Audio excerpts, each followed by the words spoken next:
Hello, कसे आहात सगळे? तर आज सकाळी सकाळी मी लवकर मस्त रेडी झाले आणि मी आज चालली आहे मुंबईला. शिवमहापुराण आहे ना, ती कथा ऐकायला. तर आपल्या भिवंडी स्टेशनचं काम बऱ्याचपैकी कंप्लीट होतं आहे. खूप फास्ट काम चालू आहे आणि लवकरच आपलं स्टेशन जंक्शन होणार आहे, भिवंडी जंक्शन. वाव, खूप छान. आणि मग मी पोचली आहे आपल्या भिवंडी स्टेशनवरून.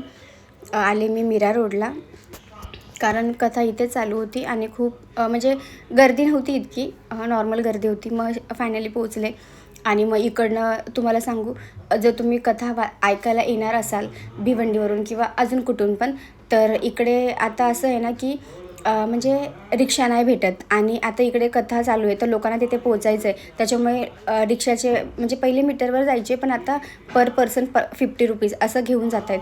म्हणजे त्यांना माहिती आहे का ह्यांना काय ऑप्शन नाही, त्याच्यामुळे आम्हाला तर खूप हैराण केलं. मग फायनली आम्ही तिथे पोहोचलो. मस्त टिक्का लावून घेतला. खूप माझी इच्छा होती, कारण मी उज्जैनला गेले ना तेव्हा मला असं भेटलं नव्हतं. म्हटलं आज भेटले तर मग मी लावून घेतला. मला खूप आवडतो. आणि मग तिथे फायनली पोचलो. मग कथा चालू होणार होती, अर्धा तास होता, तर म्हटलं चला जेवून घ्यावं, कारण कथा चालू झाल्यावर मग परत जेवताही आलं नसतं. मग घरूनच सगळ्यांनी डब्बे नेले होते. मस्त पोट भरून जेवण केलं आणि नंतर मग कथा स्टार्ट झाली आणि खूप मज्जा आली. आज इतकी मज्जा केली आहे ना, खूप मज्जा केली.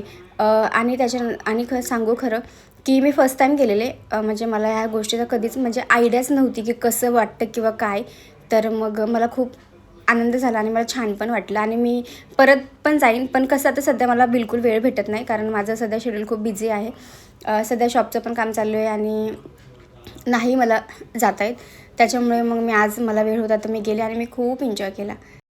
मला असं वाटतं की सगळ्यांनी जायला पाहिजे, पण ज्यांना पॉसिबल नाही मग त्यांनी घरूनच ऐकली कथा तरी पण चालते. मी कधी ऐकली नव्हती, फर्स्ट टाईम गेली. पण मी आता शिवमंदिरला पण मी जाते, म्हणजे कधीतरी जाते, म्हणजे वेळ नाही भेटत मला तसा, पण मी जसा वेळ भेटेल तसं मी जाते. आमच्या घराच्या जवळ आहे तर मी संध्याकाळी तिकडे जाते आणि आता इथून पुढे पण मी कंटिन्यू जाणार आहे. आणि सध्या आता माझे कंटिन्यू ब्लॉग पण येणार आहेत आणि सध्या म्हणजे मी असं ठरवलं आहे की सध्या मी कंटिन्यू ब्लॉग करणार आहे. आणि मग निघालो तिकडनं, आरती वगैरे केली, निघालो तिकडनं. खूप गर्दी होती आणि कसं तरी निघालो घरी. मग ट्रेनने आलो, मग ऑटो केली. बाबा ऑटो पण भेटत नव्हती, कशी तरी भेटली आणि नंतर मग निघालो तिकडनं.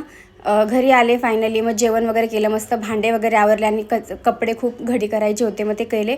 सो असा होता माझा आजचा दिवस. भेटूया नेक्स्ट.